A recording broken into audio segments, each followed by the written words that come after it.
नमस्कार, आप देख रहे हैं शेष खबर और मैं हूं आपके साथ शोभित श्रीवास्तव। बिहार विधानसभा चुनावों के बाद भारत की राजनीति में एक बड़ा संदेश। एनडीए की ऐतिहासिक जीत के बाद प्रधानमंत्री नरेंद्र मोदी का सूरत में बसे बिहारी समुदाय ने भव्य स्वागत किया है।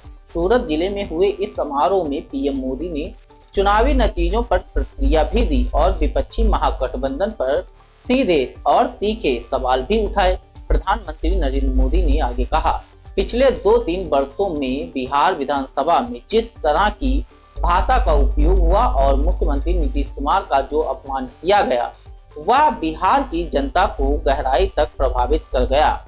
प्रधानमंत्री नरेंद्र मोदी का दावा है कि इन्हीं घटनाओं ने मतदाताओं के भीतर विपक्ष के प्रति नाराजगी को और आगे बढ़ाया और एनडीए को यह प्रचंड जनादेश दिलाया। अपने संबोधन में प्रधानमंत्री नरेंद्र मोदी ने बिहार की पहचान, उसकी प्रतिभा और उसकी विकास की आकांक्षा पर खास जोर दिया।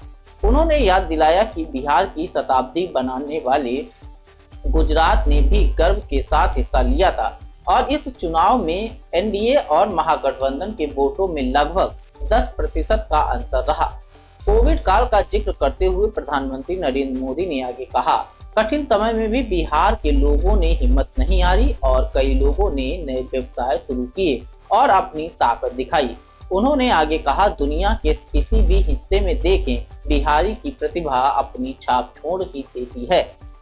आगे अपने भाषण में प्रधानमंत्री नरेंद्र मोदी ने महागठबंधन के नेताओं और राहुल गांधी और तेजस्वी यादव पर भी तीखा हमला बोला। उन्होंने आरोप लगाया कि पिछले 2 वर्षों में विपक्ष ने जातिवाद को बढ़ावा देने की कोशिश की है, लेकिन बिहार की जनता ने इस राजनीति को पूरी तरह खारिज कर दिया।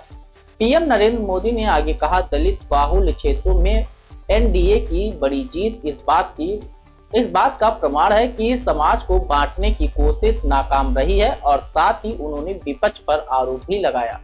चुनाव हार के लिए वे ईवीएम और चुनाव आयोग को दोष देने लगे हैं।